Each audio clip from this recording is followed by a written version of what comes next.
One thing I know you guys did that got a lot of attention was crossplay. You guys were letting people play, and then it stopped. Is that going to come back, do you think? Or I don't mean to put you on the spot, but...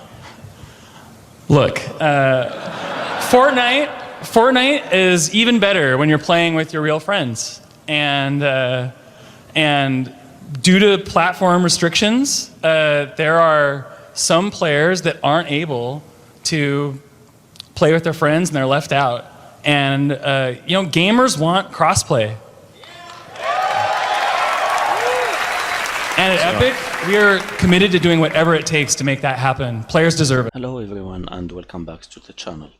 So yeah, what you have seen there is a video of Sony being called out in the Game Awards 2018 for not allowing crossplay for Fortnite. And the story back then was that Sony had allowed crossplay accidentally between PS4 and Xbox players, and then they fixed it, quote unquote, by just removing that feature. And it got a lot of backlash, and it showed that crossplay isn't a very difficult thing to do. Fast forward in 2020, crossplay isn't really a big thing. There are still a lot of games that don't support this, and that's obviously mainly due to consoles, especially the PS4, not allowing that feature. But one game that is recent and that allows that feature is Need for Speed Heat, and in this blog spot there is an explanation how things go and the statement that PS4, PC and Xbox One players can play Need for Speed Heat with each other. So here is a quote here, the most important thing that I highlighted, and it says, once you have installed the update, see full update notes here. If you want to see them, you can just click that. Of course, link in the description below. You can opt in to race players across PC, PlayStation 4 and Xbox One. You can search for your friends who are playing on any of the above systems, given they have opted for crossplay as well, inside the Find Players menu.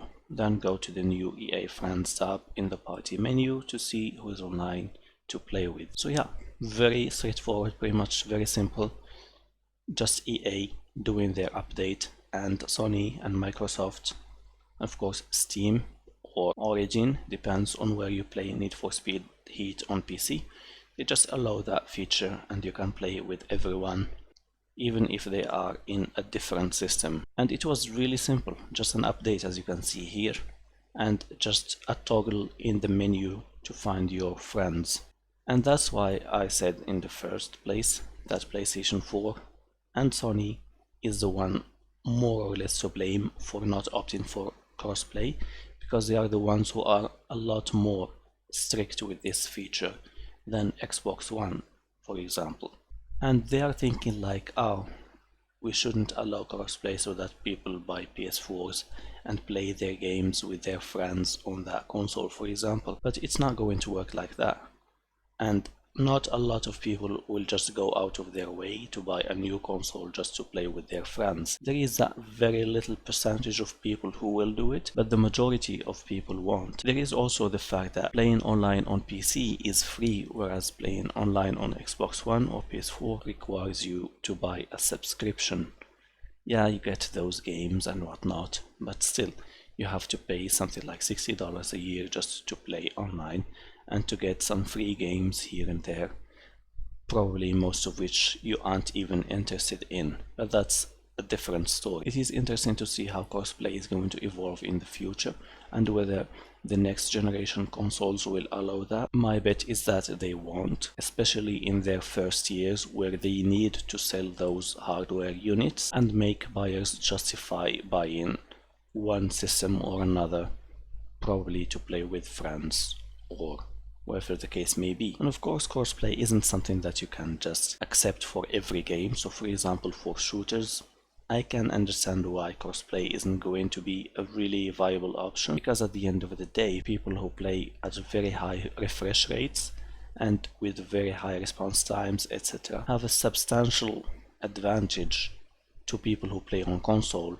with 60 FPS and with a controller versus a mouse and keyboard, for example. But in some games like racing games or fighting games, where 60 FPS is pretty much the norm. No matter how powerful your system is, they are still going to play at 60 FPS, and I don't think you will manage to benefit from higher refresh rates in those games specifically.